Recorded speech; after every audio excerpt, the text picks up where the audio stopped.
Muy buenas tardes, tengan todos y todas los presentes. Les damos la más cordial bienvenida a este ciclo de conferencias titulado Análisis con perspectiva de género en la investigación, sustanciación y resolución de los procedimientos de responsabilidad en materia de corrupción. En esta cuarta sesión será impartida por la magistrada María Laura Camorlinga Sosa, titular de la primera sala regional de Oriente del Tribunal Federal de Justicia Administrativa, a quien le damos la más cordial bienvenida con el tema Sustanciación del procedimiento con enfoque de género en materia de responsabilidad administrativa, caso práctico. Muy buenas tardes, tengan todas y todos, y a continuación les cedo el uso de la voz a la consejera, a la maestra Edith Alejandra Segura Payán, consejera de la Judicatura del Estado de Tlaxcala, para que nos haga el honor de rendir la bienvenida a la magistrada María Laura Camorlinga Sosa. Muchísimas gracias. Adelante. Buenas tardes, magistrada. Buenas tardes a todos y todas. Pues a nombre de la magistrada presidenta Anel Bañuelos Meneses, presidenta del Tribunal Superior de Justicia y del Consejo de la Judicatura del Estado de Tlaxcala, agradecemos su presencia el día de hoy y le damos una cordial bienvenida a la magistrada María Laura Camorlinga Sosa, pues que el día de hoy nos acompaña para compartir sus conocimientos. Pues muchas gracias, magistrada, por brindarnos pues parte de su tiempo y compartirnos sus conocimientos esta tarde, que sin duda serán de gran relevancia en el gran desafío que nos toca o que representamos cada uno de nosotros, porque aquí hay varias instituciones y que finalmente es parte de este sistema. Magistrada, muchas gracias. Y gracias por compartir sus conocimientos. Ya la hemos escuchado en varias ocasiones en el tribunal y nos honra mucho su presencia. Gracias. Le cedo la palabra a mi compañera, pues para que nos pueda compartir un poquito de su currículum y conocer algo de usted. Muchas gracias, magistrada. Bienvenida. Gracias. Y bienvenida a todos y a todas. Muchísimas gracias, consejera. Es usted muy amable. Con todo gusto. María Laura Camorlinga Sosa es licenciada en Derecho con mención honorífica por la Escuela Nacional de Estudios Profesionales, Acatlán, UNAM. Su experiencia laboral ha ostentado cargos muy importantes en el Tribunal Federal de Justicia Administrativa. Secretaria de Acuerdos de la Sala Regional del 1 de septiembre de 1998 al 15 de enero de 2008. Secretaria de Acuerdos de la Sala Superior del 16 de enero del 2008 al 31 de diciembre de 2015. Fue nombrada magistrada de la Sala Regional en las siguientes salas. En la Sala Regional de Tlaxcala, del 1 de enero del 2016 al 31 de agosto del 2018. En la Sala Regional de Tabasco, del 1 de septiembre del 2018 al 1 de enero del 2019. En la primera Sala Regional de Oriente, del 10 de enero del 2019 hasta la fecha actual. Cuenta con estudios de posgrado, en los cuales se destacan los siguientes. Con la especialidad en Justicia Administrativa en el Centro de Estudios del Tribunal Federal de Justicia Administrativa, 2022-2023. Tiene la maestría en Derecho Fiscal por la Universidad de las Américas, Puebla, del 22 de octubre del 2021. Ha cursado los diplomados en Derecho Judicial por la Universidad Panamericana y Universidad Austral. El diplomado en Competencia Económica por el Instituto Tecnológico de México. El diplomado automatizado de impuestos por el Instituto Tecnológico Autónoma de México. El diplomado en Procedimiento Fiscal por el Instituto de Ciencias Jurídicas de los egresados de la UNAM Campus Aragón. Cursó, entre otras de importancia, la especialidad de Derecho Intelectual por el Ilustre y Nacional Colegio de Abogados de México. El curso de especialización judicial en el Instituto de la Judicatura Federal. Muchísimas gracias, magistrada María Laura Camorlinga Sosa. Es usted muy bienvenida, muy agradecidos que esté en el Poder Judicial del Estado de Tlaxcala. Adelante, magistrada, con su conferencia. Gracias. Hola, muchas gracias. Muy buenas tardes a todas y a todos.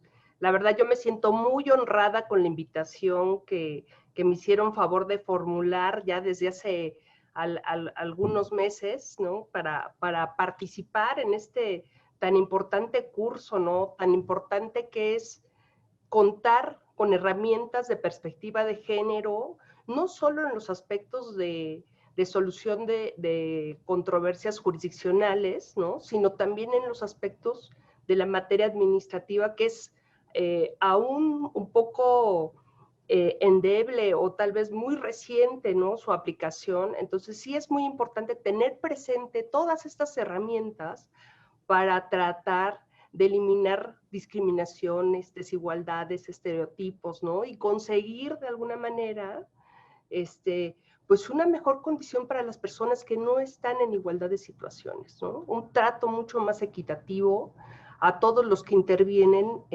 como partes en el procedimiento administrativo de responsabilidades, ¿no? Entonces me siento muy agradecida con la invitación que me hizo favor de hacerme llegar la magistrada presidenta del Tribunal Superior a través del conducto de la licenciada Rocío Rodríguez. Le agradezco mucho, le digo, todas las atenciones y seguimiento que han tenido conmigo y las facilidades que me han dado esta tarde para poder acompañarlos, ¿no? Entonces, pues, sin más preámbulo, me gustaría compartir una presentación que preparé para esta exposición, que más que una conferencia, yo creo que es una charla que nos va a poder permitir a lo mejor sensibilizarnos más y ver que hay muchos instrumentos que se han ido construyendo a lo largo de estos últimos años en el ánimo de proporcionarnos herramientas, insisto, para poder juzgar con perspectiva de género, no solo temas jurisdiccionales, sino ya llevarlos también a los aspectos administrativos. Entonces, si me dan un segundito, en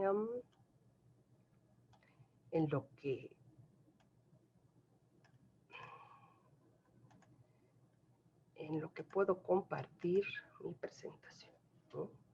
No sé si ahí la ven.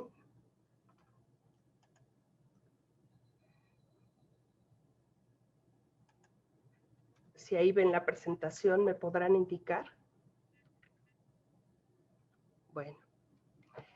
De todas maneras, este archivo, si me permiten, lo puedo compartir para que ustedes lo tengan, pues presente ahí, viene algunas listas de algunas fuentes, y algunas precisiones ya muy destacadas sobre lo que podemos tener a la mano a la hora de substanciar un procedimiento administrativo, ¿no?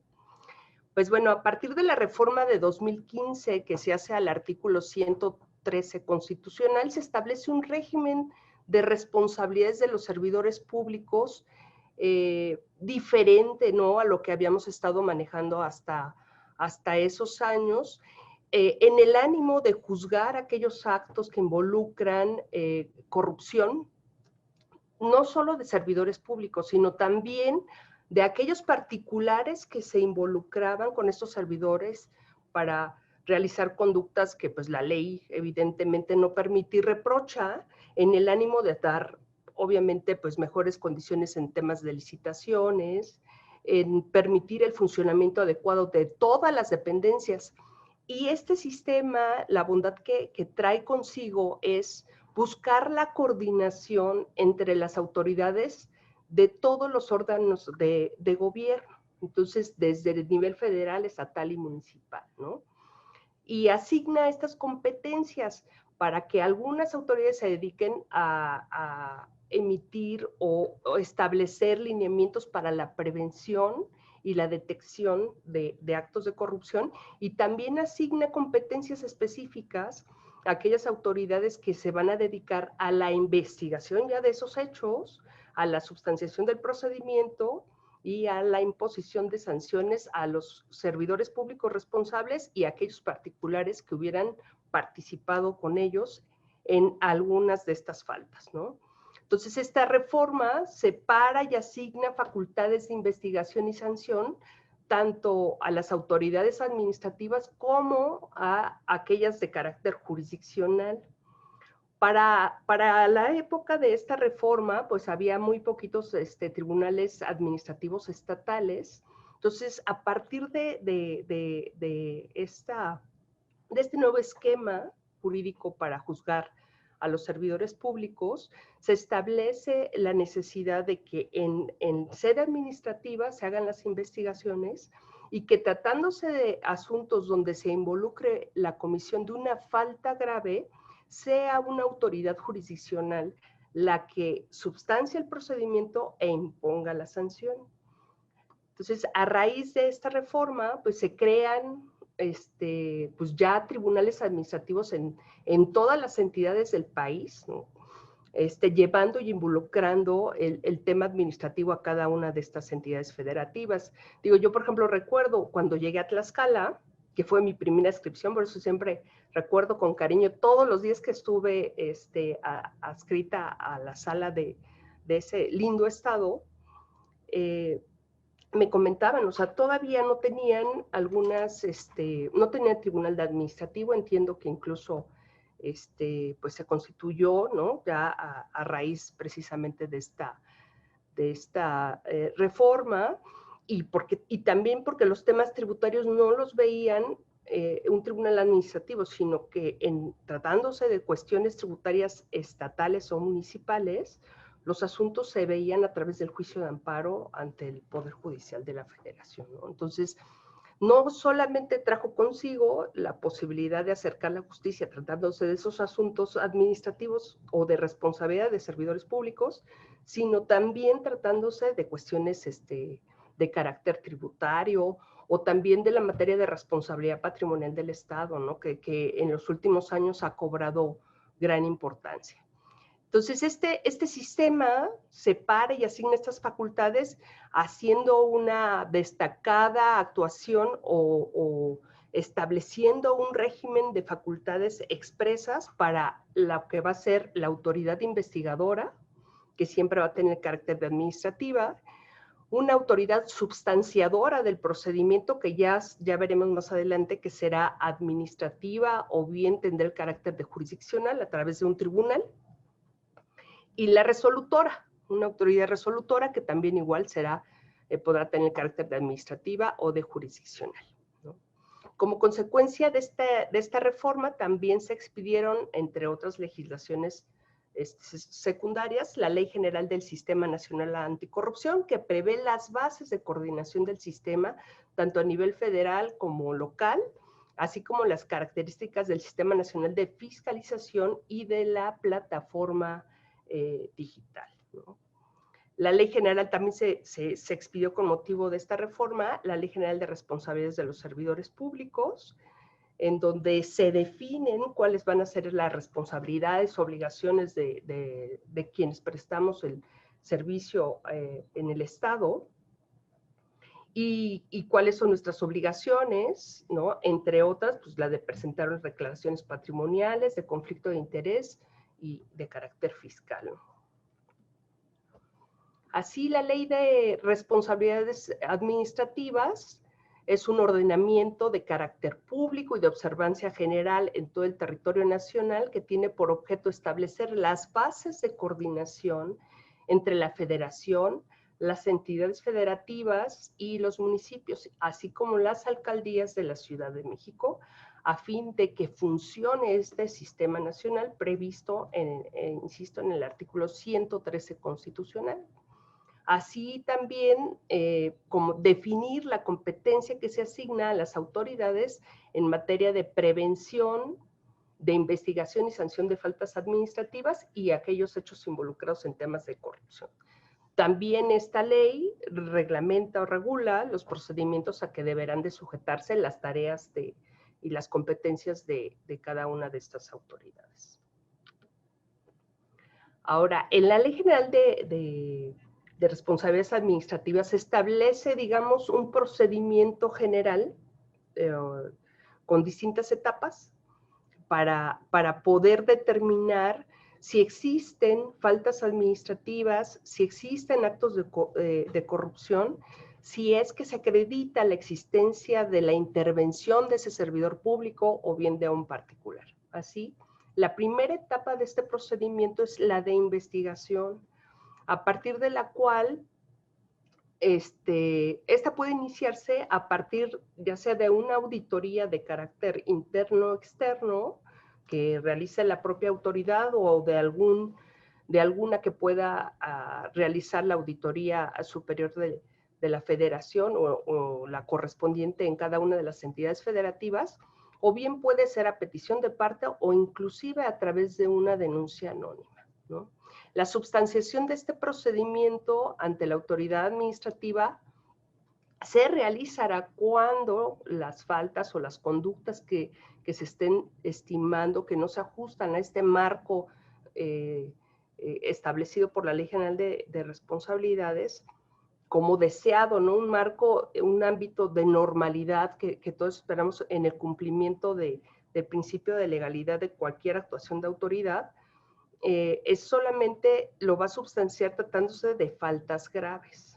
Y en los casos, perdón, de faltas no graves. Y en el caso de las faltas graves, que son un capitulado muy específico en donde se hace un listado de todas estas faltas que la ley les atribuye el carácter de graves, esos procedimientos serán substanciados y juzgados por los tribunales administrativos, por ser en el caso de la federación, pues a través del Tribunal Federal de Justicia Administrativa, y los correspondientes en los estados, tratándose de servidores públicos que pertenezcan a la administración pública estatal o municipal, ¿no?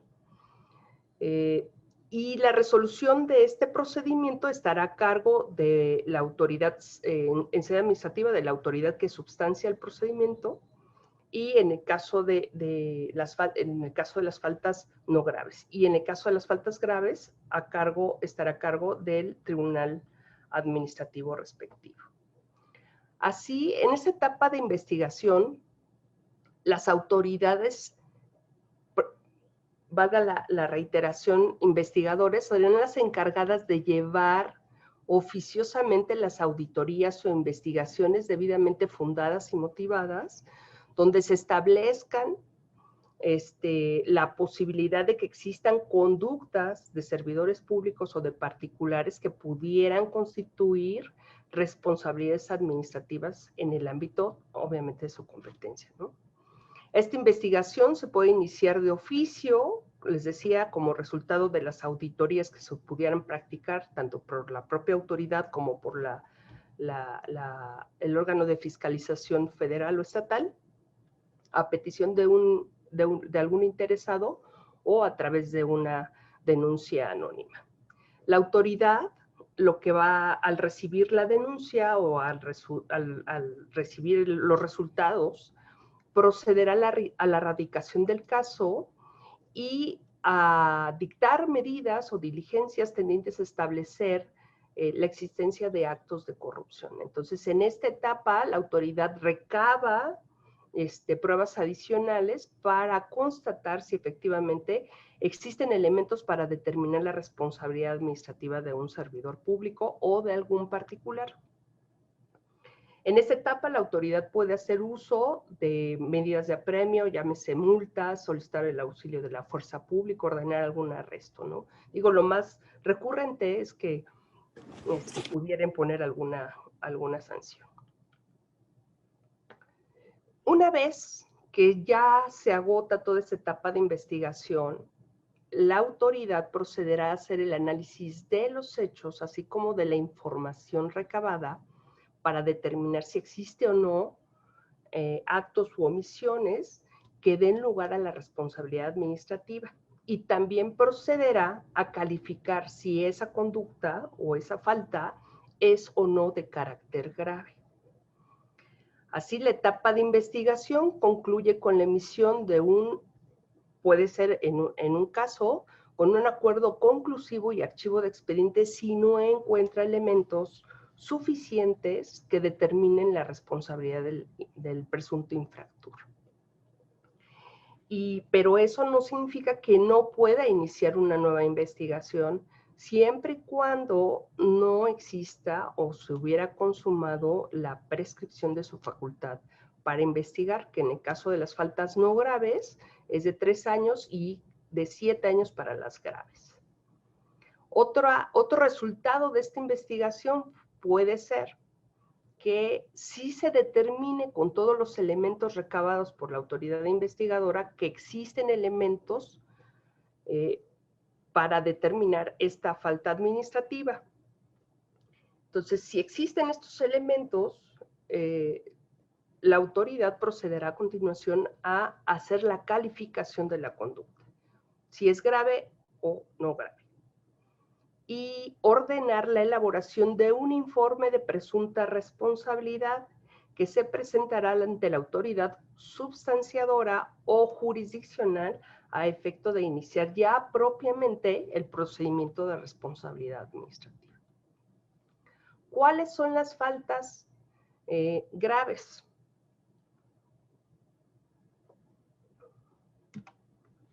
Están enunciadas en los artículos 52 a 63, 63 bis y 64 ter de la Ley General de Responsabilidades Administrativas. Entre ellas enunciamos el cohecho, el peculado, el desvío de recursos, la utilización indebida de información privilegiada, por ejemplo, en los casos sobre todo de licitaciones o de adquisiciones de bienes o de servicios, el abuso de funciones, actuar en aquellos asuntos donde el servidor público tenga un conflicto de interés, cuando participa en una contratación indebida, cuando existe enriquecimiento oculto o ocultamiento de un conflicto de interés, cuando se simulan actos jurídicos, cuando hay encubrimiento o nepotismo, ¿no?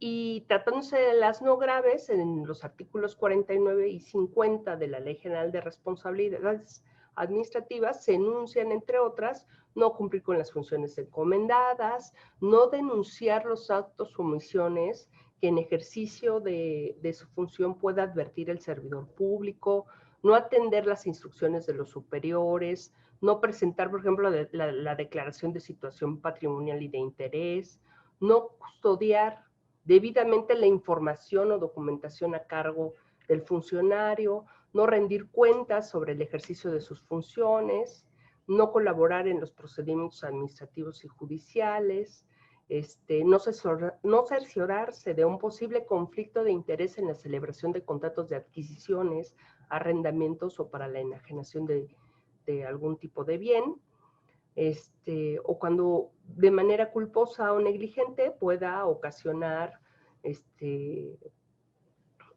al Estado daños o perjuicios, ¿no? Sin incurrir en alguna falta grave. La etapa de substanciación, o sea, ya con el informe, o sea, la autoridad investigadora reúne todos los elementos probatorios para determinar que existe la responsabilidad. Elabora el informe de presunta de responsabilidad con la calificación de la falta. Eso será orientador para determinar ante quién tiene que presentar el informe. Si se trata, insisto, de faltas no graves, la presentación tendrá que ser en sede administrativa. Tendrá que acudir con la autoridad administrativa substanciadora y ella será la encargada de recibir este informe y procederá a su revisión. En caso de que exista alguna irregularidad, hará la prevención correspondiente para que se subsanen los requisitos omitidos. Si no se subsana, el informe será rechazado y la autoridad investigadora puede presentarlo nuevamente, siempre y cuando no se consume el plazo de la prescripción, que en este caso sería de 3 años, porque estamos en presencia de faltas no graves, ¿no? Si no hay ningún requisito omitido, si todo está perfectamente integrado, la autoridad substanciadora procede a la admisión del informe y al momento de dictar esta admisión, señalará una fecha para el desahogo de las pruebas en una audiencia y ordenará el emplazamiento del presunto responsable y algún otro interesado, ¿no? En esa audiencia se van a recibir las declaraciones de las partes, las pruebas del servidor público, en el ánimo de desvirtuar la falta que se le está imputando.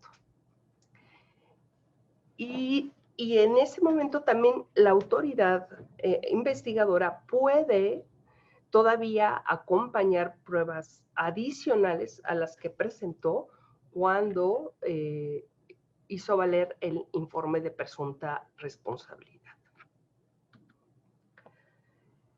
El procedimiento en sede administrativa va a concluir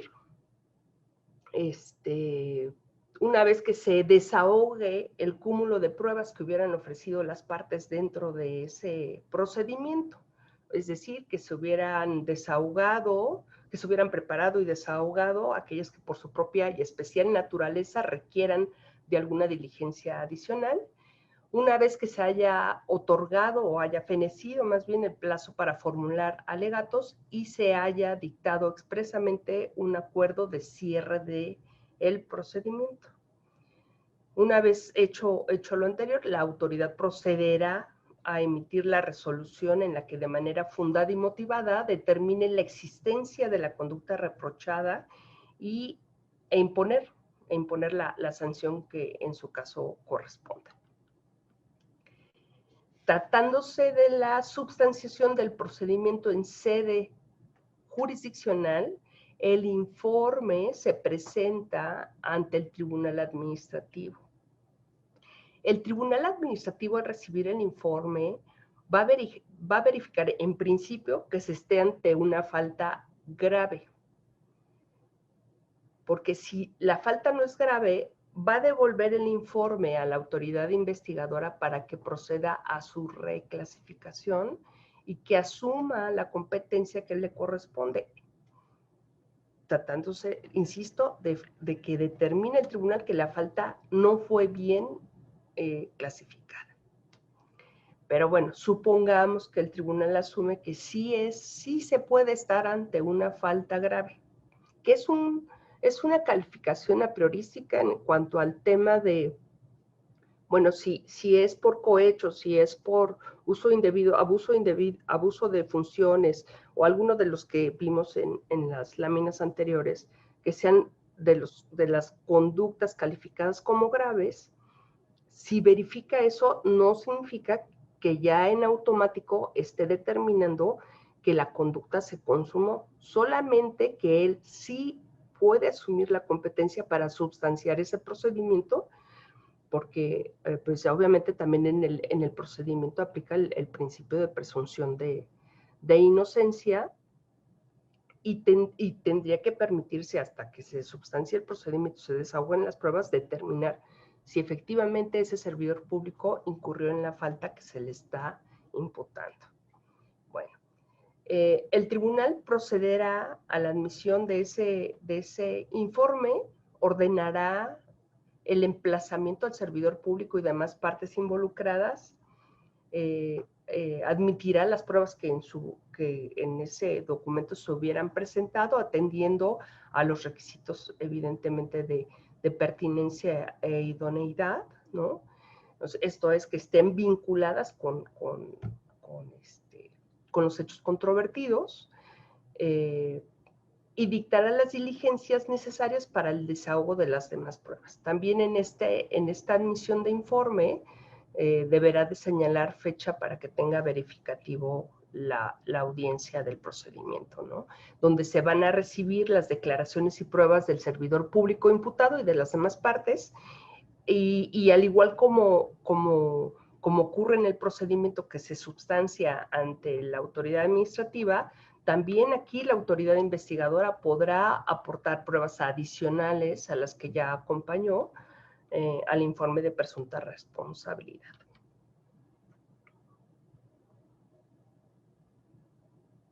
¿Cómo se concluye este procedimiento en sede jurisdiccional?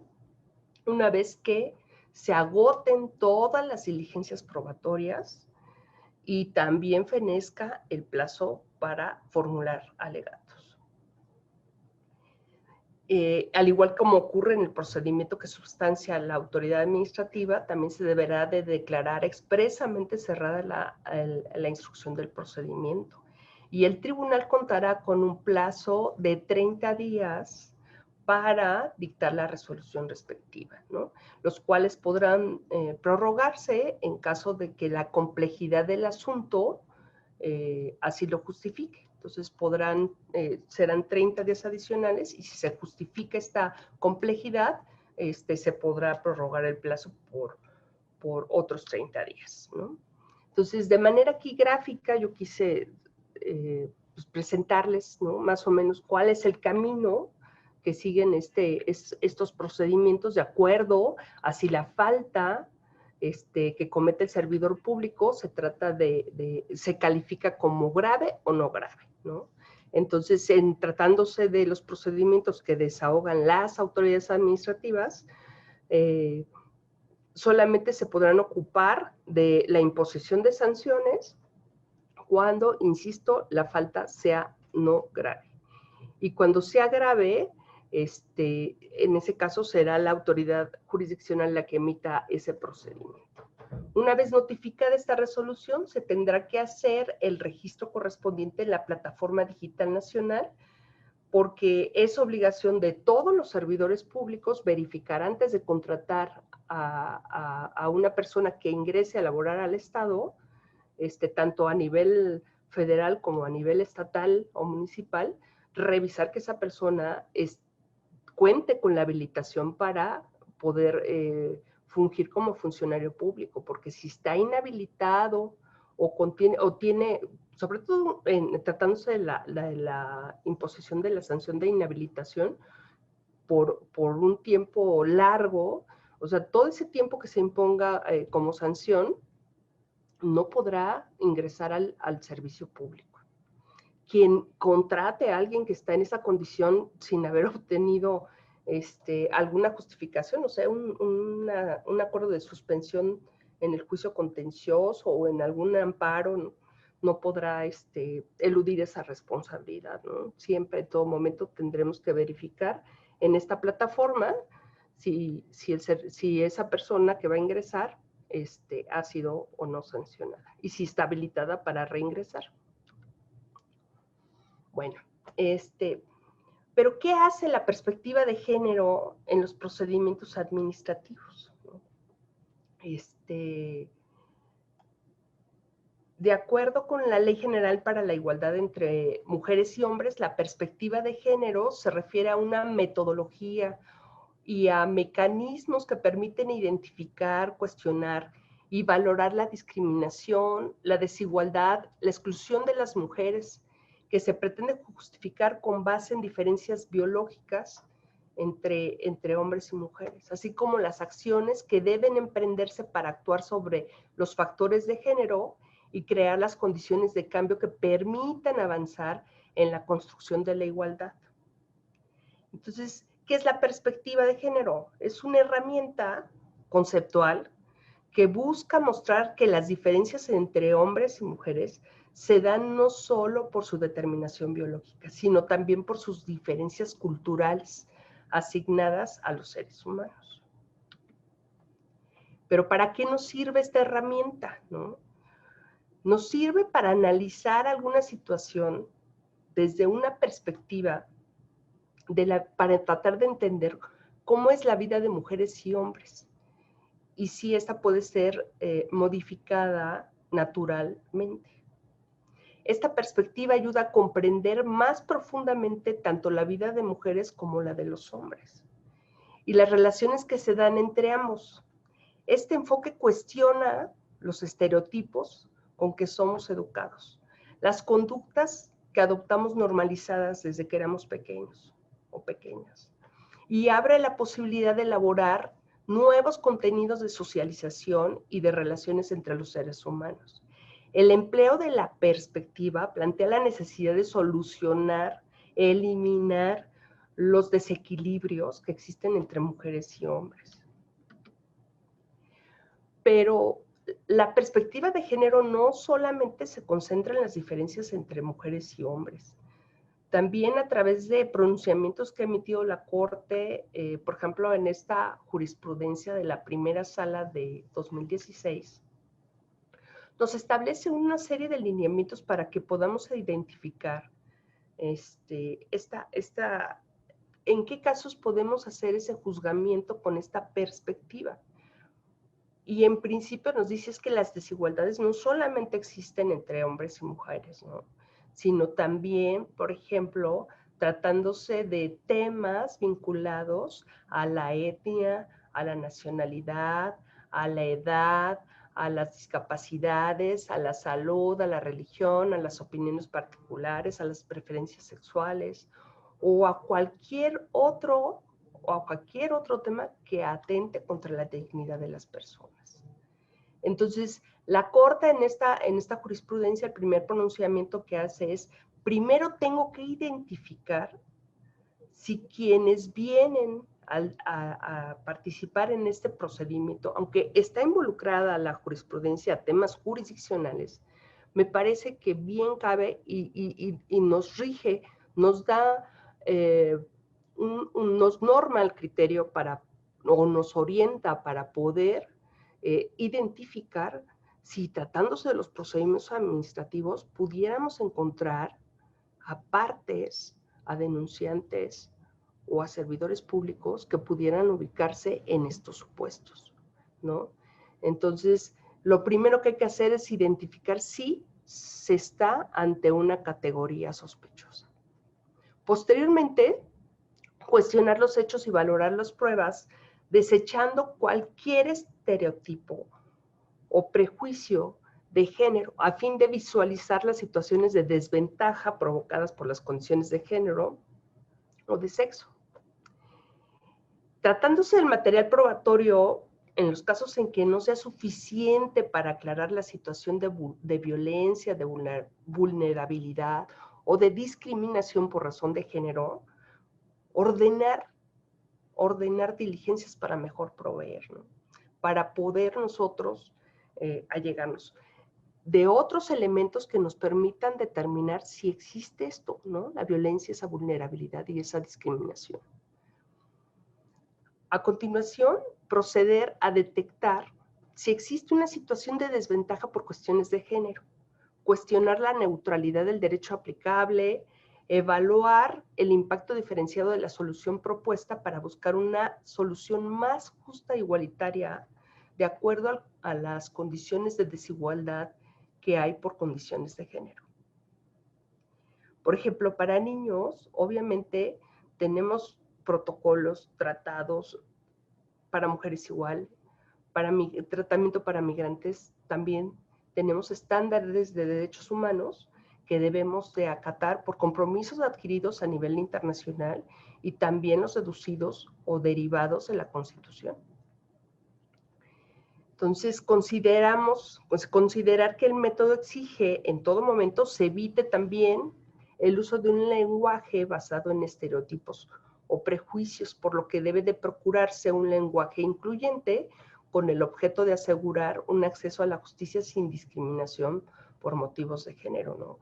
O sea, no sé, hace días que celebramos el Día del Niño, ahora cada vez que hacemos referencia a tal, es una identificación que hacemos y una celebración que hacemos plenamente identificada pensando en la niñez, pero no incluimos a las niñas, por ejemplo, cuando se hace esa asignación, ¿no? Entonces, a lo mejor, tal vez más adelante, en lugar de decir que sea el Día del Niño, vamos a hablar del Día de la Niñez, ¿no? No sé, utilizar ya otro tipo de palabras que incluyan o permitan incluir a ambos géneros, ¿no?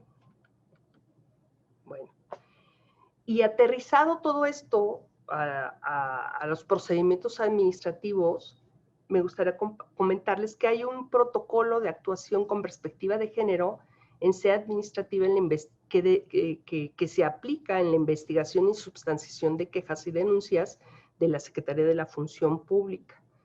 Este protocolo se publicó en el Diario Oficial de la Federación el 23 de diciembre de 2019 y bueno, en este documento la Secretaría reconoce la importancia de observar los postulados internacionales, los postulados constitucionales, así como todos aquellos adoptados a través de instrumentos nacionales o internacionales en materia de derechos humanos. Y este documento instituye a la perspectiva de género como un mecanismo que propicie, o la idea que propicie entre las autoridades, o les provea de una herramienta que les permita combatir la discriminación, coadyuvar en la igualdad entre hombres y mujeres y favorecer en todo momento el acceso de todas las mujeres a una vida libre de violencia y al pleno ejercicio de sus derechos humanos, ¿no?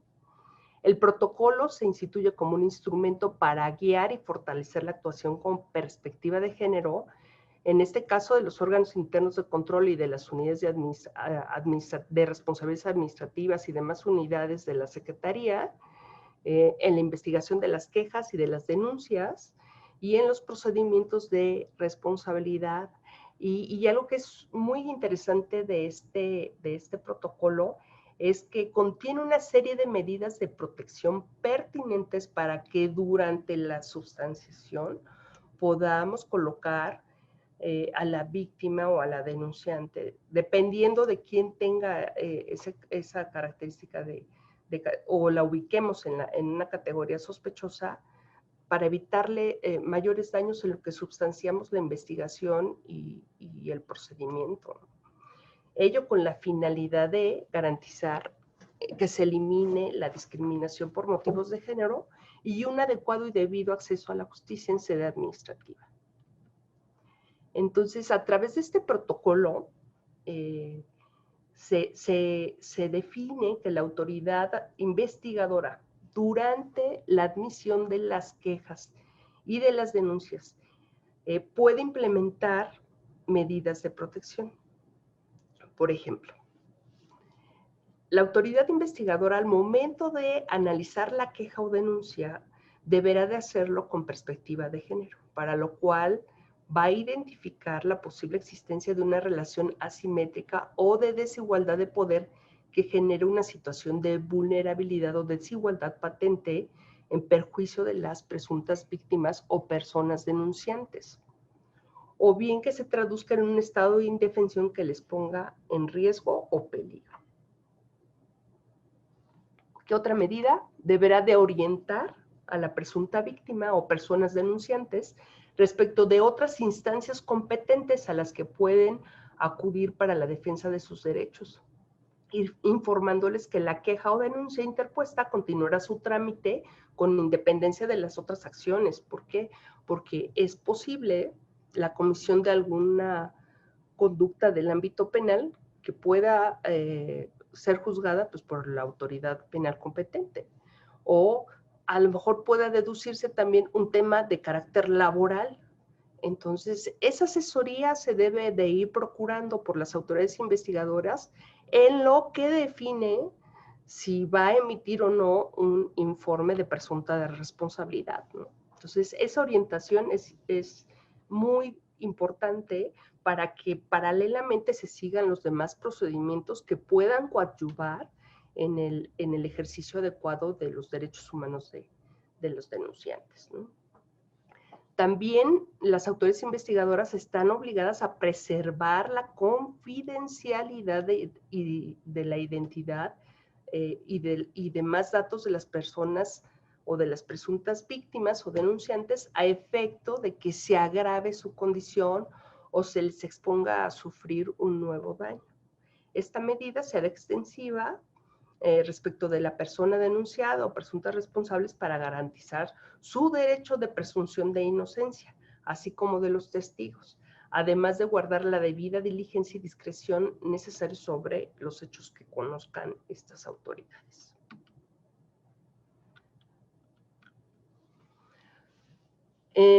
Tratándose de los elementos de prueba, bueno, antes de las pruebas, pero de acuerdo a la naturaleza, estudio y análisis de la queja o de la denuncia y demás elementos de ponderación, en caso de existir un riesgo respecto a la integridad física, moral o psicológica de la presunta víctima o personas denunciantes sobre sus condiciones laborales, o bien pudiera dar lugar o pudiera darse lugar a una posible afectación a sus derechos, las autoridades investigadoras solicitarán con el consentimiento de la presunta víctima o de los denunciantes a las áreas correspondientes la adopción de medidas de protección, las cuales serán pertinentes, razonables, proporcionales y temporales. Entre ellos se enlistan, por ejemplo, no sé, la reubicación física o el cambio de unidad administrativa de horario de labores, ya sea de la presunta víctima o de la persona a la que se le atribuye la responsabilidad. La autorización a efecto de que la presunta víctima realice su labor o función fuera del centro de trabajo. La restricción a la persona presunta responsable para tener contacto o comunicación con la presunta víctima. Canalizar y orientar a la presunta víctima a otras instancias con la finalidad de que reciba apoyo psicológico, social o médico, entre otras posibilidades, ¿no? Conducir a la presunta víctima o denunciante con la persona consejera de la dependencia o entidad para los casos del protocolo para la prevención, atención y sanción del hostigamiento sexual y acoso sexual. En la etapa de investigación, ya agotamos. En la etapa de investigación, antes de que se pueda hacer la calificación de la falta, en esta etapa ya, en lo que involucra ya a las cuestiones de hecho que la autoridad conozca después de haberse allegado, de los elementos que le hubiera presentado la presunta víctima o la persona denunciante, o bien de los que ella hubiera recabado de manera oficiosa, tendrá que hacer la calificación de la falta que se imputa y la emisión del informe de presunta responsabilidad administrativa con perspectiva de género, por lo que deberá de actuar con la debida diligencia de manera exhaustiva, sin estereotipos de género, libre de discriminación y sin prejuzgar sobre la veracidad de la queja o denuncia formulada. Ello con la finalidad de garantizar el acceso a la justicia en sede administrativa de la presunta víctima o denunciante. ¿Por qué son todas estas medidas a lo mejor vinculadas, sobre todo en este protocolo, a quien se pretende proteger y se hace la distinción de manera destacada, siempre es a la presunta víctima o a la denunciante o la persona denunciante? Suponemos porque la mayoría de ante estos casos quienes se van a quejar precisamente son quienes resienten por ubicarse en una categoría sospechosa de la comisión de alguna falta por parte de un servidor público, ¿no?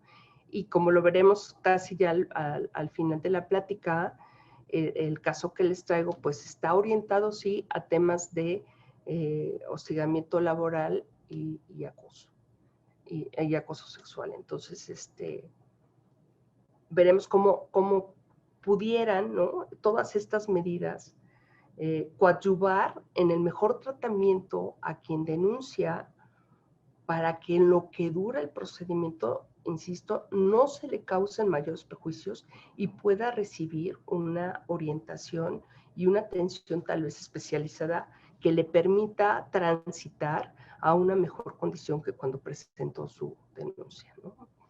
Entonces, otro lineamiento más que de este protocolo a la autoridad en esta etapa inicial de la investigación es evitar en lo posible que la presunta víctima declare más de una vez o que reitere su declaración ante distintas instancias, así como inquirir sobre aspectos de la vida íntima de las personas involucradas en la queja o denuncia.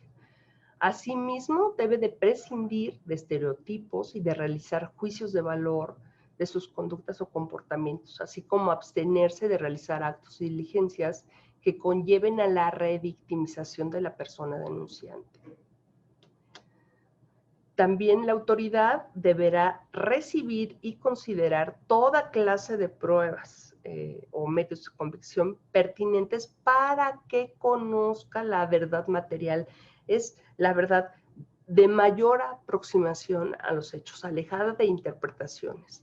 Entonces, lo importante es que dé valor probatorio y adminicule, por ejemplo, los hechos deducidos de correos electrónicos, de mensajes telefónicos, fotografías, video, audios, las testimoniales, vincularlas, ubicar las circunstancias de tiempo, modo y lugar e irlas revelando con base en la información que se haya llegado durante esta investigación, ¿no? Todos estos en el ánimo de, les digo, de llegar a una aproximación lo más cercana posible a la realidad material. También la autoridad administrativa podrá ordenar diversas diligencias y obtener oficiosamente cualquier tipo de información o documentación necesaria para determinar la calificación de la falta y la existencia de la presunta responsabilidad administrativa, ¿no? Entonces, puede llegarse de cualquier tipo de prueba, aunque no las ofrezca el denunciante. Y con la finalidad también de conocer el contexto y antecedentes de los hechos, deberá de verificar la posible existencia de otras quejas o denuncias presentadas en contra de la persona presuntamente responsable ante la propia autoridad investigadora, además de allegarse de los resultados del clima laboral y encuestas realizadas en la unidad administrativa en la que se circunscriben los hechos que motiven la queja o denuncia, o bien en la que se encuentran escritas las personas involucradas, entre otra información, ¿no? Y este análisis de todos los hechos que le informen o le reporten todas estas pruebas recabadas, tendrá que hacerlo con perspectiva de género. Y evidentemente fundando y motivando la resolución a la que arribe de determinar que existe la falta y que procederá a emitir el informe de presunta responsabilidad, ¿no? Ahora, en la substanciación ya del procedimiento, la autoridad que va a substanciar este procedimiento deberá de tramitarlo con perspectiva de género y también guardando la debida diligencia que la ley le exige, de manera exhaustiva, sin estereotipos, libre de discriminación, en el ánimo de garantizar el acceso a la justicia en sea administrativa de la presunta víctima o de las personas denunciantes. Permitir también el ofrecimiento de la cantidad de pruebas que sean necesarias para poder conocer la verdad de los hechos, ¿no? facilitar el desahogo de los medios de prueba y proveer las medidas necesarias que permitan la presentación o comparecencia de las personas involucradas en la queja o en la denuncia, así como de los testigos, asegurando, al igual que tiene la obligación la autoridad investigadora, de cuidar la privacidad y confidencialidad de sus manifestaciones y el resguardo de la información que obtenga, ¿no?, durante este procedimiento. La valoración de las pruebas tendrá que hacerse de manera vinculada, teniendo en cuenta la perspectiva de género. Esto es sobre la base de identificar y reconocer la situación particular de desventaja en la que históricamente se han encontrado las mujeres y que se hace patente en la queja. Entonces, cuando hay una presentación de una declaración, perdón, de una denuncia, en el caso de mujeres, por ejemplo, el peso por este simple hecho de desventaja histórica deberá de tener un poco mayor de peso frente a cualquier negativa lisillana del presunto infractor, ¿no? También en el procedimiento deberá de valorar los hechos sin estereotipos de género y de acuerdo al contexto de desigualdad verificado. Aplicar la norma más protectora ante una situación de asimetría de poder o de desigualdad. Reconocer y evidenciar en los argumentos los sesgos de género encontrados y eliminar la posibilidad de revictimizar a las personas denunciantes. En los procedimientos relacionados con el hostigamiento sexual y el acoso, deberán otorgar un valor, lo que les decía, un valor de preponderante al dicho o declaración de la presunta víctima o personas denunciantes frente a la simple negativa de los hechos por parte del probable responsable. Asimismo, en el análisis y ponderación, deberán de considerar que la ausencia de consentimiento es el punto clave en la configuración de dichas conductas, por lo que no se debe de presumir que lo hubo ante una falta de oposición inmediata o que el consentimiento puede darse de manera tácita. No, el consentimiento tiene que ser expreso. Entonces, ante la falta de una oposición inmediata, contundente o de pasividad, no se puede asumir que se concedió, ¿no? En el entendido de que en estas ocasiones, en cuanto se infiere, es posible, o cuando no se otorga expresamente, es posible que podamos asumir, ¿no?, la existencia de un posible temor de esa persona a sufrir represalias o a la incapacidad que tiene de defenderse. También debemos de tomar en cuenta durante la sustanciación y resolución del procedimiento los efectos traumatizantes de los hechos para la presunta víctima o presuntas denunciantes y la consecuente dificultad para recordar con exactitud, segundo a segundo, cómo ocurrieron los hechos, pues ello origina una dificultad probatoria para quienes denuncian, además de que eventualmente podrían contrariar el contenido de la queja o denuncia. Por ello, no debe restársele valor probatorio a la declaración a efecto de no discriminar indirectamente a la persona denunciante.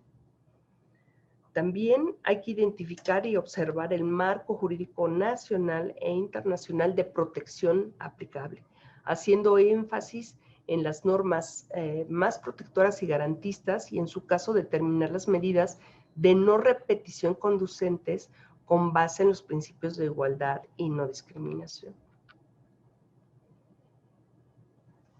Bueno,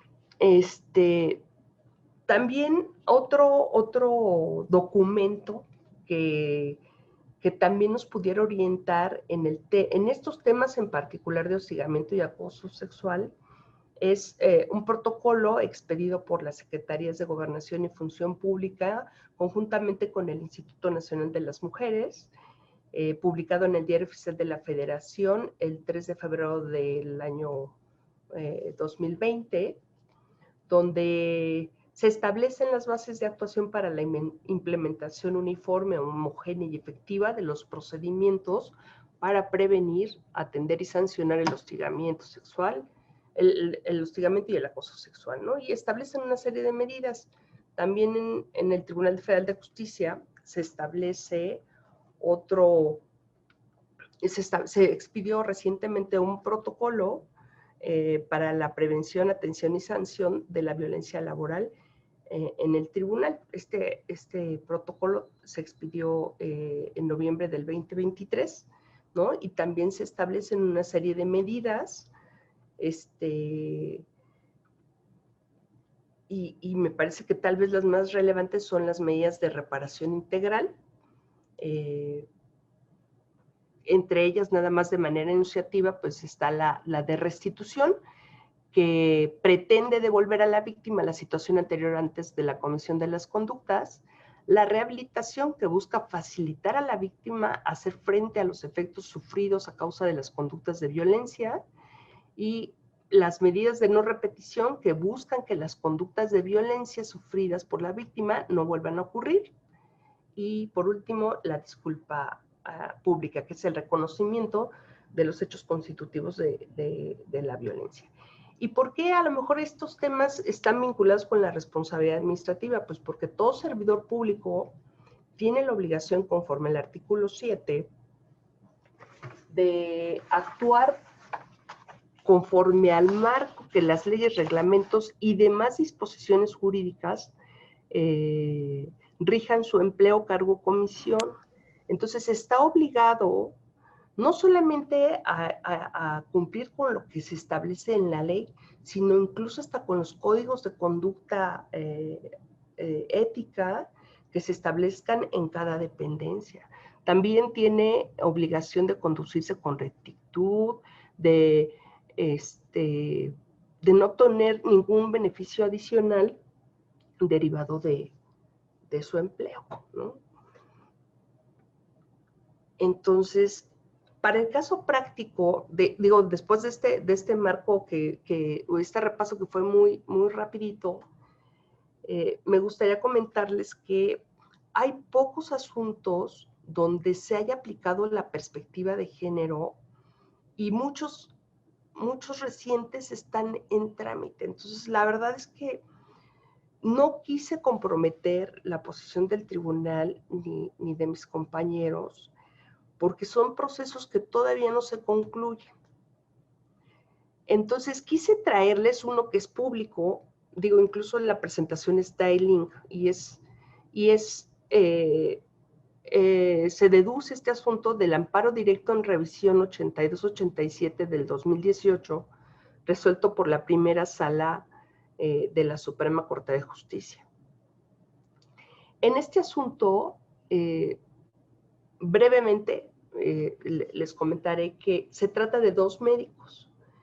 El primero es el director o el titular de la Dirección de Violencia Intrafamiliar en el Centro Nacional de Equidad de Género y Salud Reproductiva de la Secretaría de Salud Federal. Este centro se constituye como un órgano rector enfocado en incorporar la perspectiva de género en materia de salud y a mejorar la salud sexual y reproductiva de la población a través de programas y acciones sustentadas en evidencias científicas, con el fin de promover mejores prácticas y cubrir las necesidades de salud de la población. Tenía como subordinada a una médico general, a quien le encargaba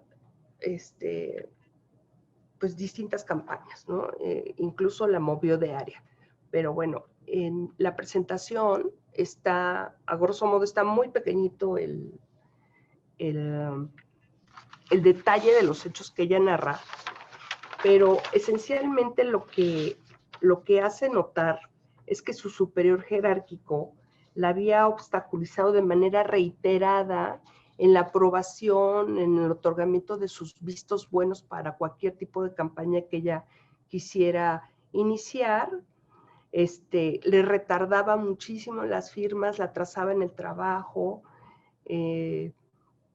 nunca le daba un reconocimiento, siempre hacía distinción en comparación de sus otras compañeras mujeres de un trato de distanciamiento, de un trato de aversión, entre otras cosas, ¿no? Entonces, por ejemplo, la había cambiado de esa área de la Dirección de Violencia Intrafamiliar y la movió al área decía ella, que de refugios. En esa área de refugios decía que tenía una sobrecarga laboral y un desgaste emocional muy fuerte, que requería que en el acompañamiento y en el ejercicio de las tareas que se le asignaban, pues pudiera estar acompañada de un psicólogo y que pudiera recibir terapia, ¿no? Y el titular del área, pues la desdeñó, ¿no? En el ánimo de, pues sí, o sea, no necesitas el acompañamiento, porque si lo requirieras, entonces demuestras tu incapacidad para desempeñar la tarea que te fue asignada, ¿no? Entre otras situaciones. También narró ahí en su denuncia, ¿no?, que le obligaron a prescindir de su hora de alimento, de su media hora de alimentos, porque no le autorizaron que pudiera, bueno, tomar ese tiempo para tener un poco de esparcimiento también, ¿no? Y bueno, pues esencialmente eso es lo que narra en el tema laboral, y ya en el tema del hostigamiento sexual, pues sí hace notar que en alguna ocasión fueron a dar una plática y que este médico pues le hizo muchas insinuaciones en cuanto a su aspecto físico, en cuanto a su práctica sexual. Entonces, temas muy orientados, ¿no?, a ponerla muy incómoda. Entonces, ella lo que procedió fue a presentar una denuncia, ¿no? En esta denuncia acompañó, entre otras pruebas, pues la testimonial de algunos de sus compañeros de trabajo, y ofreció la confesional del probable agresor, ¿no?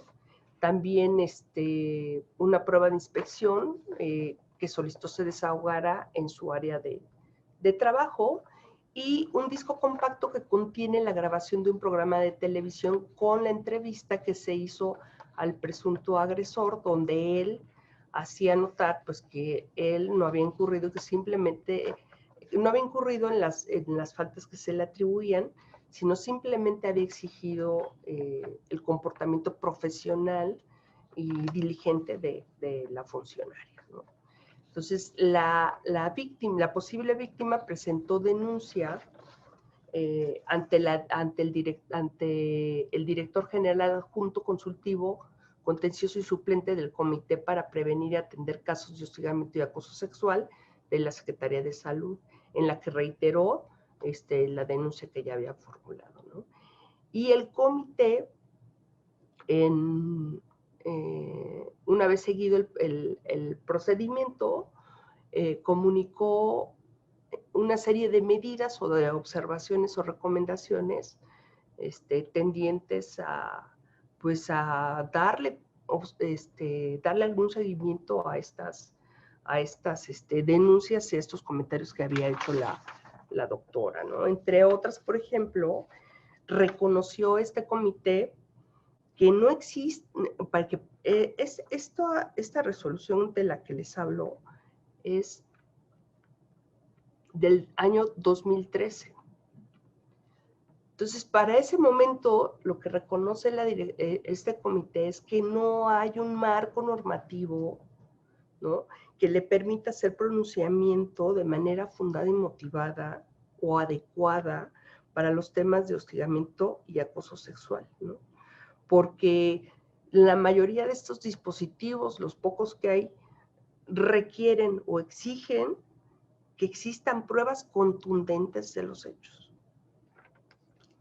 Y eso no se deriva o no se deduce de lo que pudo investigar este comité. Entonces, lo que recomienda no determina una responsabilidad, lo que recomienda es que se cambie de adscripción a la médico. realizar un seguimiento del cambio de adscripción para que no tenga ningún tipo de contacto con el doctor, que se provea sobre la atención psicológica que requiera tener, y en su caso que se inicie, si es que hubiera elementos, el procedimiento establecido en la entonces Ley Federal de Responsabilidades Administrativas de los Servidores Públicos, ¿no? Entonces, y también, bueno, dictó otra serie de medidas ya no vinculadas propiamente con las partes en el asunto, como la sensibilización, bueno, realizar pláticas de sensibilización sobre los temas de acoso y hostigamiento sexual dirigidos a todo el personal, ¿no? Incluyendo mandos medios y superiores. Bueno, después de que se emite este informe por parte del comité, la doctora presenta una queja ante la Comisión Nacional de Derechos Humanos, ¿no?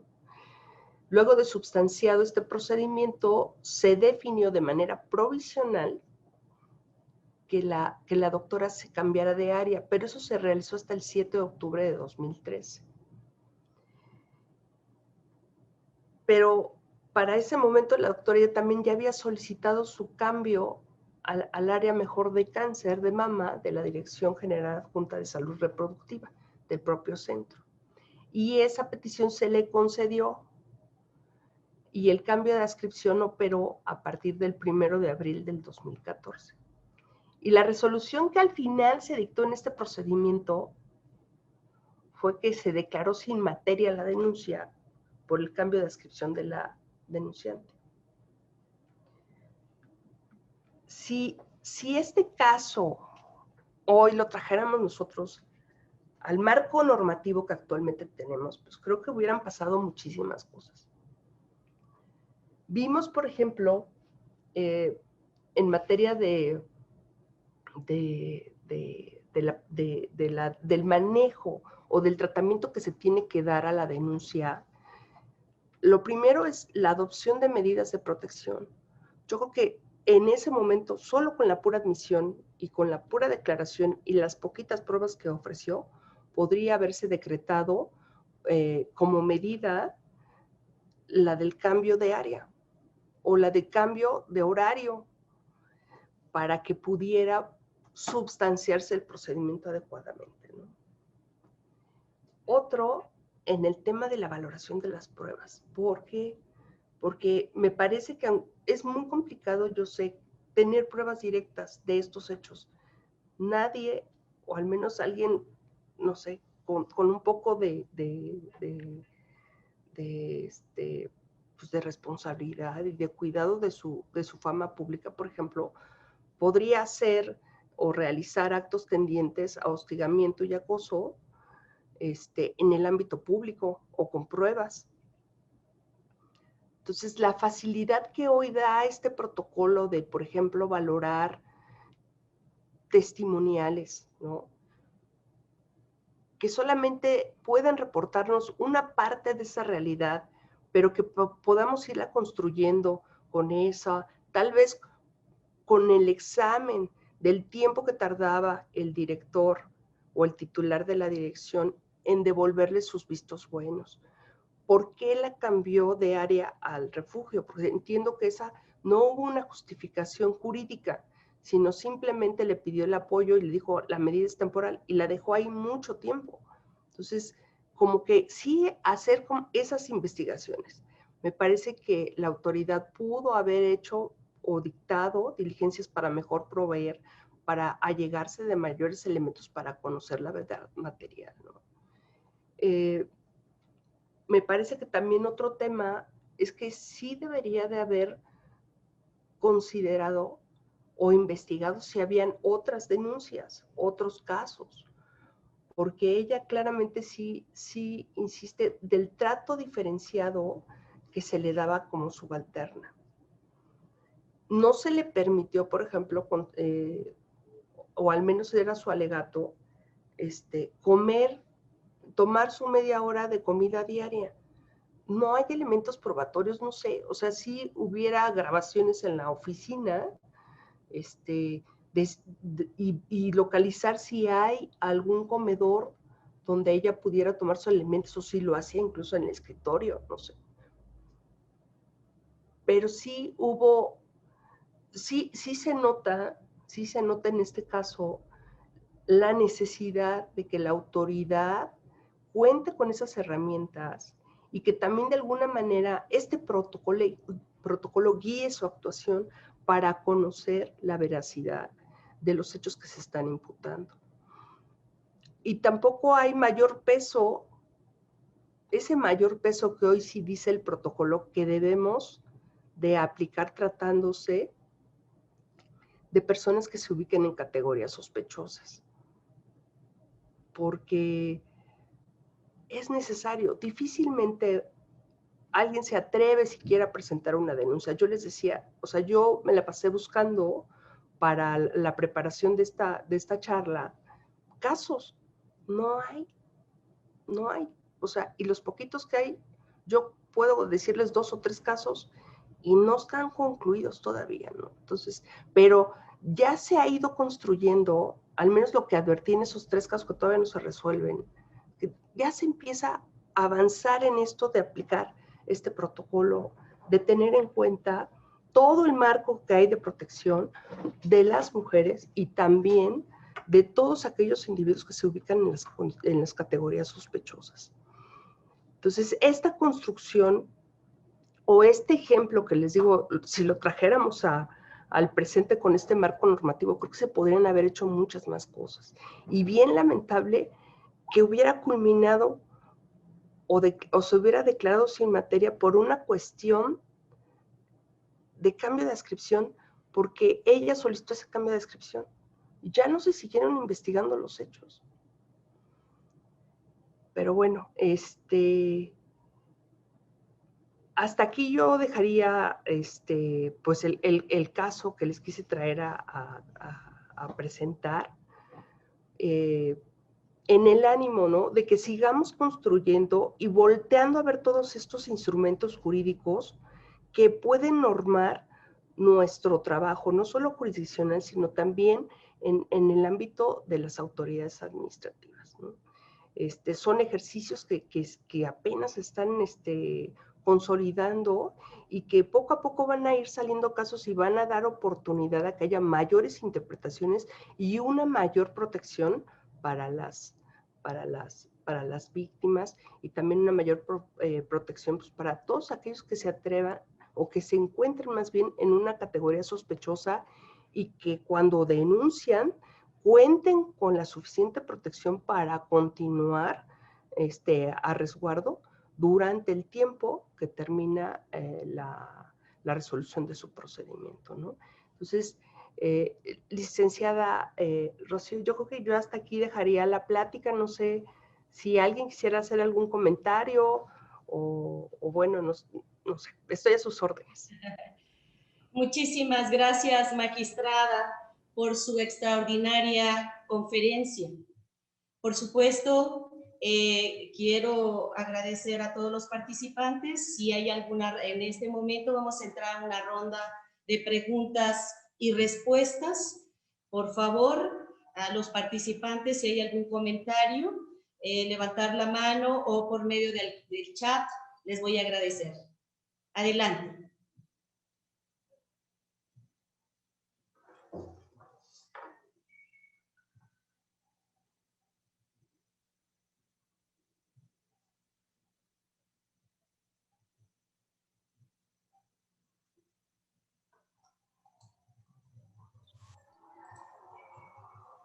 Buenas tardes. Adelante, por favor. Buenas tardes, magistrada. Disculpe, ahí tengo una duda. Bueno, siempre puede generar un poco de confusión el hecho de cómo calificar una falta administrativa cuando se da el hostigamiento, cuando el objetivo de la materia administrativa disciplinaria pues es la protección, ¿no?, del buen funcionamiento del servicio público.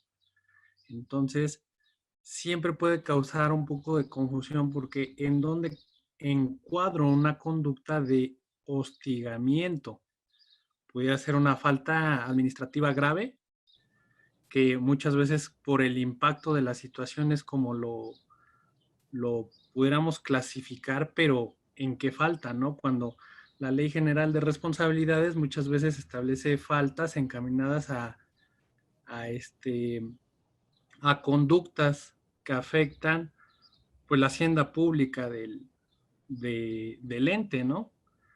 O si es faltas administrativas no graves, ajá, ya lo califiqué como no grave, pero luego viene esta discusión de pues, ¿por qué lo calificaste como no grave, no? Dado el impacto que pudiera generar este tipo de conductas. Entonces, esa sería más que nada mi pregunta, o sea, ¿cómo hacer esta clasificación? Bueno, muchas gracias.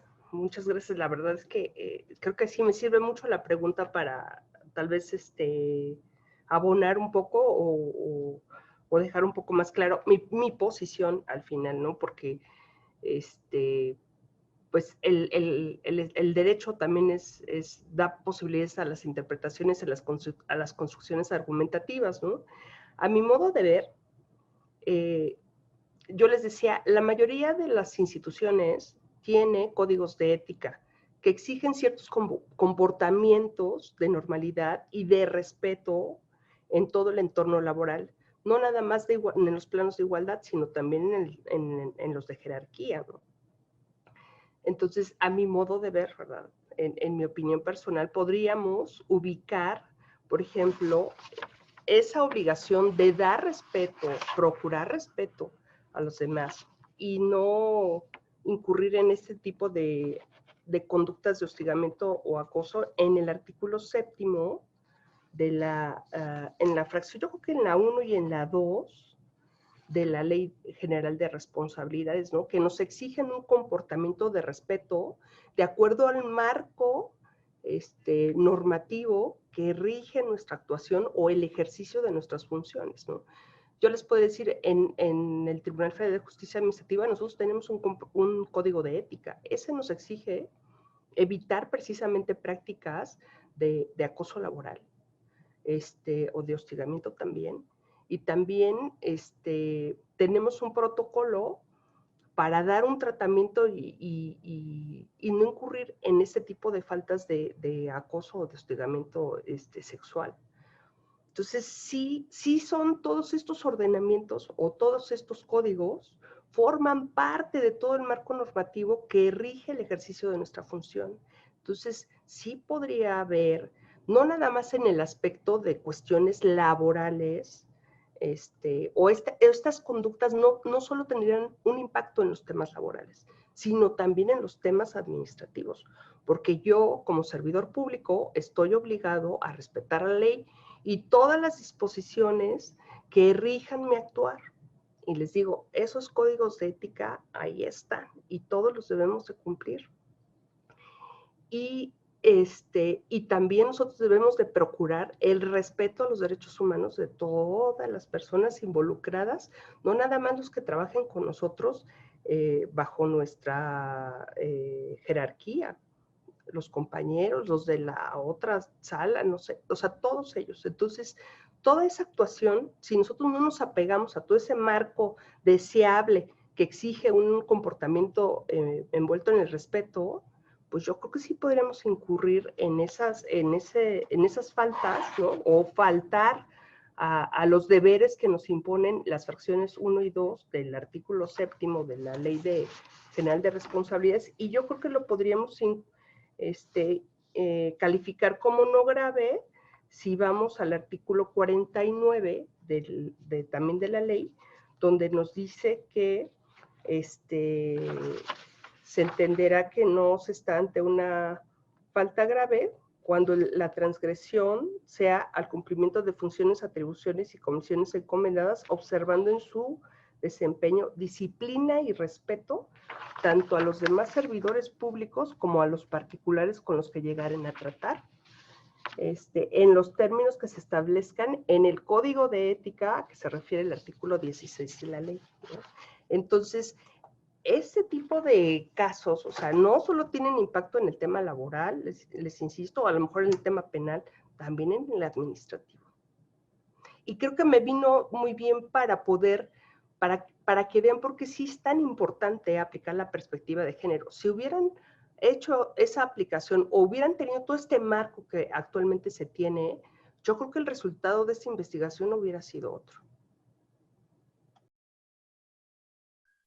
Gracias, magistrada. Y hay otra duda que tengo respecto de las medidas protectoras que podemos otorgar como autoridad investigadora, porque yo veo que una de las medidas de protección, salvo su opinión, que pudiéramos tomar para este tipo de casos, pues el que veo más factible es la suspensión, ¿no? Solicitar la medida cautelar de la suspensión del empleo del servidor público, que en este caso viene generando acoso o hostigamiento hacia sus demás compañeros, ¿no?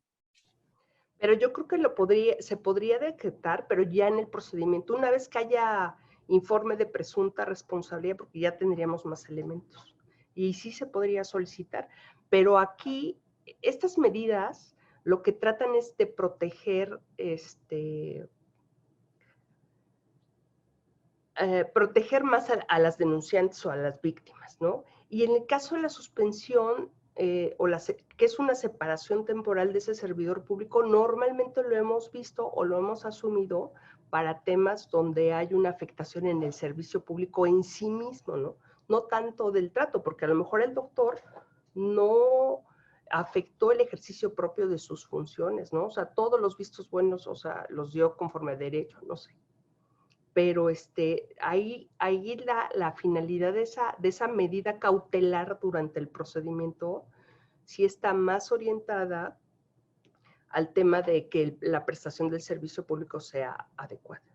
Pero sí, yo creo que sí podría decretarse también la suspensión durante el procedimiento, ya presentado el informe de presunta responsabilidad, ¿no? Gracias, magistrada.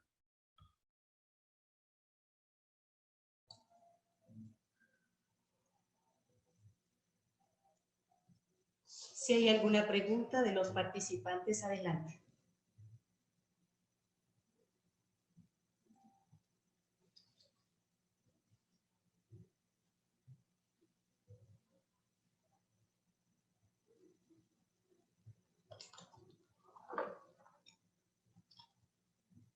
Bien. Si no hay alguna otra pregunta, entonces, pues queremos agradecer infinitamente. En este momento quiero resaltar mi agradecimiento al licenciado Arturo Lucio Salas Miguela, auditor superior del Congreso del Estado de Tlaxcala, por estar presente en la conferencia, en esta conferencia, acompañado de su personal del órgano de fiscalización superior del Estado de Tlaxcala. Muchísimas gracias, licenciado Arturo, por su presencia. Asimismo, también quiero agradecer a los integrantes del Comité Coordinador del Sistema Anticorrupción del Estado de Tlaxcala por también estar presentes en esta ponencia. De igual manera, quiero agradecer al Comité de Participación Ciudadana, a la Secretaría Ejecutiva del Sistema Anticorrupción del Estado de Tlaxcala, al Tribunal de Justicia Administrativa del Estado, a la Fiscalía Especializada en Combate a la Corrupción, al Consejo de la Judicatura del Estado y, por supuesto, a todos los jueces presentes y titulares de las áreas administrativas. Muchísimas gracias por su presencia. A los intervinientes en este momento agradezco infinitamente su participación y, por supuesto, queremos dar las infinitas gracias a la magistrada María Laura Carmolinga Sosa por su valiosa ponencia. Y, desde luego, en nombre de la magistrada Anel Bañuelos Meneses, presidenta del Tribunal Superior de Justicia del Consejo de la Judicatura del estado de Tlaxcala, agradecemos a usted, magistrada, por brindarnos sus conocimientos para el análisis de los asuntos de carácter administrativo con perspectiva de género ante el fenómeno de la corrupción, su relación con la ética, actuación y la responsabilidad del servidor público. Gracias por su participación, magistrada. Ha sido de gran ayuda en este momento de su ponencia, ya que el procedimiento administrativo, bien lo decía, magistrada, es muy reciente y hay pocas conferencias en materia administrativa, por lo cual agradecemos profundamente su magistral ponencia. Para el Consejo de la Judicatura y para los integrantes del sistema anticorrupción, muchísimas gracias.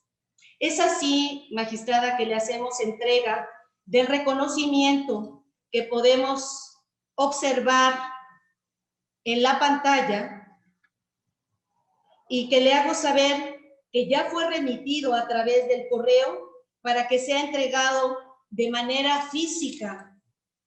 Y si me permite, magistrada, voy a leer el reconocimiento y dice lo siguiente: el Tribunal Superior de Justicia y el Consejo de la Judicatura del Estado de Tlaxcala otorgan el presente reconocimiento a la magistrada María Laura Camorlinga Sosa por su participación como ponente dentro del ciclo de conferencias Análisis con perspectiva de género en la investigación, sustanciación y resolución de los procedimientos de responsabilidad en materia de corrupción, con el tema sustanciación del procedimiento con enfoque de género en materia de responsabilidad administrativa, caso práctico. Pues no me resta más, magistrada, de agradecer desde luego también a la consejera maestra Edith Alejandra Segura Payán por darle la bienvenida. Gracias, consejera. Sí, muy agradecidos todos por la bienvenida que le dio a la magistrada. Asimismo, magistrada, pues esperamos contar muy pronto nuevamente con la oportunidad de que nos vuelva a ilustrar con otras conferencias. Es usted extraordinaria, magistrada, no solamente como excelente ponente, sino como una excelente persona. El poco tiempo que he tenido de tratarla por este medio, agradezco infinitamente su apoyo al Poder Judicial del Estado de Tlaxcala. Gracias, magistrada. Muchas gracias. Pues muchas gracias a usted, magistrada. Y bueno, pues muchísimas gracias a todos los participantes, a todos los intervinientes. Y pues desde luego queremos recordarles que en sus correos electrónicos por ese medio se enviarán las ligas posteriores a los horarios de las siguientes conferencias. Muchísimas gracias. Muy buenas tardes tengan todos y cada uno de ustedes. Gracias, muy buenas noches. Gracias, excelente tarde. Gracias, excelente tarde. Gracias.